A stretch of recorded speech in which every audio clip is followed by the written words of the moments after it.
暑いです暑いですね。どうしたって夏暑いとガンガンガンガン冷やしちゃいませんか？やっぱりエアコン効かしちゃいエますね。アコン効かしちゃいますよね。特にね、夜眠れない、猛暑の夜は眠れないのでエアコンをかけたり、なんかパジャマ、まあ、薄い薄いの半袖短パンで寝たりとか、布団かけずに寝たりとか、アイスのなんか使ってませんか？ちょっとつけて冷やして寝たりとかもしそうですますね。よね。でもその中で整形外科医的には冷やしちゃいけない部分っていうのもあるんだよっていうことを覚えててください。はい。事例から言うとね、整形外科の外来に夏暑いから冷やして寝ました。そこで寝違い、首が回らなくなっちゃったりとか、膝関節痛くなったりとか、そういうことが起こるんですよ。この冷やしすぎるということの危険性について今日は話していきたいと思います。ではまず冷やしすぎてはいけない場所、ダイレクトに答えをお願いします。はい、まず首ですね。手膝、足、いろんなところがありますね。そっか。はい。首、手首や手、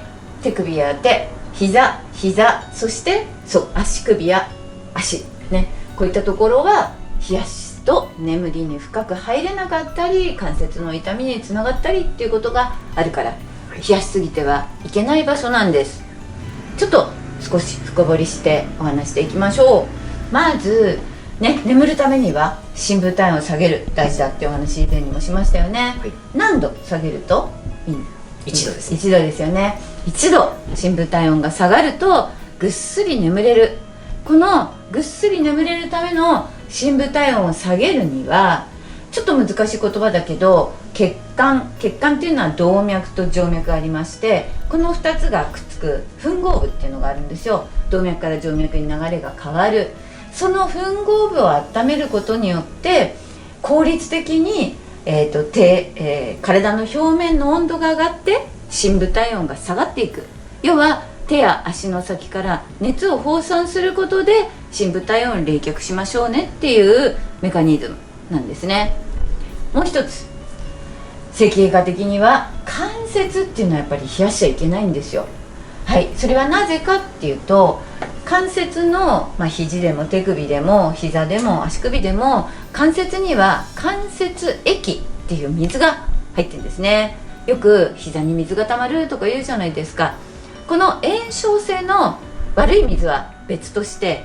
普通に私たちの体の関節にはどこでもこのお水があります。その中の主成分、主な成分はヒアルロン酸と言います。なんか結構健康食品とかで、聞いたことよく聞きます、ありますよね、はい、コマーシャルとかでもね。そのヒアルロン酸、これが冷えてしまうとうまく潤滑回らなくなってしまう。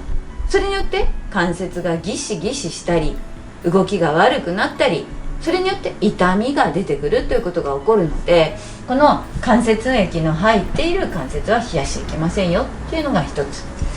次、痛みの物質、ブラジキニンを代表とする痛み物質っていうのは冷やすことで増えてしまうんですね。でさらにこのブラジキニンなどの痛みの物質をまたしてもちょっと難しいけど、プロスタグランディンっていう成分がより増幅してしまうんですよ。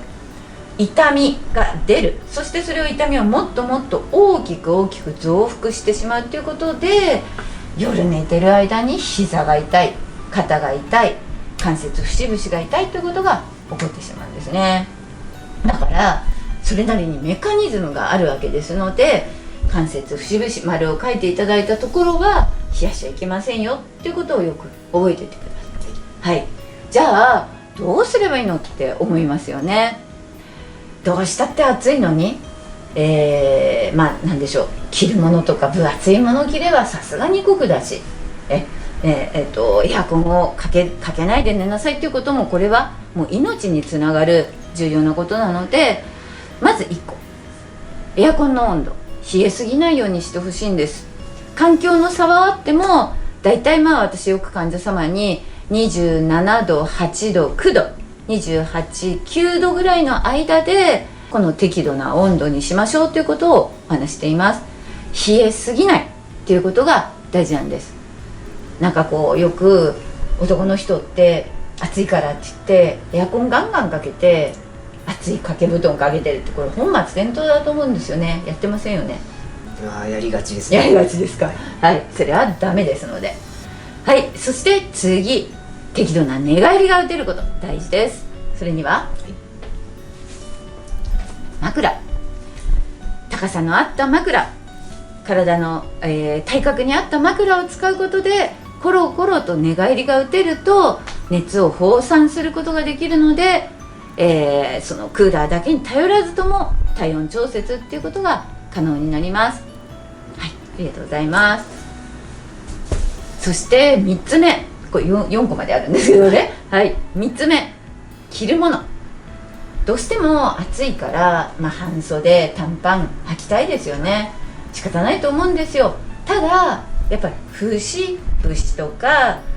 足首とか特に重要な部分は冷やさないでほしい、冷やすぎないでほしいので、短パン半袖着たとしても、例えばちょっと手首や足首は保護するようなサポーターであったり、特にお痛みのある方ですね、関節節々が痛いなんてことがあれば、その場所に関しては冷えないような工夫をパーツで行うっていうことも覚えててください。はい、そして、最後に冷やしすぎない工夫として、そのクーラーかけてても背中が暑いっていう話ないですか。そうです。背中に熱がこもってきて、こもってありますよね。はい、それに対して山田しおり枕研究所ではこのような敷きパッド、ベッドやお布団の上に1枚簡単にかけることで、なんともね、接触冷感と言いまして、本当にひんやりするんですよ。もう今年梅雨前ぐらいから私もこれ離せなくてですね、これの上に寝てて、でちょっとね暑いなと思っても寝返り打って、またそこが温度低温になって、でまた眠れるっていうことの、調節ができる。これよいしょ、はい、見てください。ザ・アイス27度の27、暑すぎず冷たすぎず、ちょうど27度ぐらいに保ちますよという、この特殊素材接触冷感の敷きパッドなんですね。いろいろなもの今出てます。マットレスの上に引くもの、布団の上に引くもの、どんなものでもいいんですけれども、その体表、体の表面が熱がこもりすぎないような、最近のこの科学技術の進歩に伴って出てきたような寝具もうまく利用していただけるとよろしいんではないでしょうか。はい、ご検討ください。ということで今日はですね、この夏の夜、涼しく快適に寝たいんだけど決して冷やしすぎてはいけませんよっていう部分についてお話をしてまいりました。首なんですけど、たまにちょっと冷やすと良くないっていうことで、タオル巻いたりして、タオル巻くたまにあるんですけど、それは危険ですね。何かこの別物をタオルを巻いてしまったりすると、どうしてもばらけた時に首に当たっちゃったり、それが後ろに当たったりすると結構寝違いの原因になっちゃうんですよ。巻くと朝ちょっと調子悪いってことないですか。寝違いはやったりもします、ありますよね。それはやっぱり良くないので、私患者様からそういうふうに言われた時は、あんまりこの首周りがガバッと開かないものにしましょうねっていう話はしています。特に首が悪い方、病気の方は、何かを巻くのではなく、スタンドカラーといって薄手で、胸から首まで軽く覆うようなものを着ていただくことで首を冷やさない、そして安全性も、担保できるという形になるのでご検討ください。この動画をご覧くださった皆さん、高評価、チャンネル登録お待ちしています。よろしくお願いいたします。